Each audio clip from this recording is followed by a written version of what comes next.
रही है quarter one की तिमाही नंबर्स अगर देखें उससे पहले जो इसका सेकंड बेस्ट कॉम्पिटिटर है कल्याण, उसने 27% की ग्रोथ जो है वो क्वार्टर वन में रही, लेकिन टाइटन की सिर्फ 9% की ग्रोथ आती हुई दिखी है, जिसकी वजह से इतना कट आज आपको स्टॉक में देखने को मिल रहा है। सालाना आधार पर देखें तो क्वार्टर वन में सिर्फ 9% की ज्वेलरी ग्रोथ आती हुई दिखी है और तिमाही के दौरान कंपनी ने करीबन 61 स्टोर्स जोड़े। हालांकि ये भी अनुमान से कम है, जो बाजार अनुमान लेके चल रहा था दोनों ही आंकड़ों पे आपको कमजोरी दिखेगी।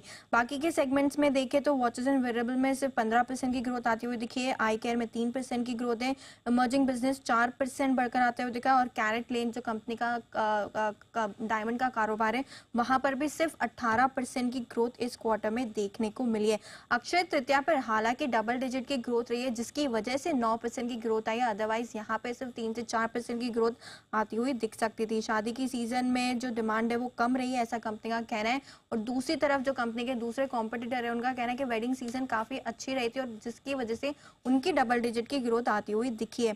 घरेलू कारोबार में जो एवरेज सेलिंग प्राइस है वहां पर भी ग्रोथ देखने को मिली है और खरीदारी जो नए कस्टमर्स होते हैं वहां पे सिर्फ लो सिंगल डिजिट 3 से 4% की ही ग्रोथ इस क्वार्टर में रही है।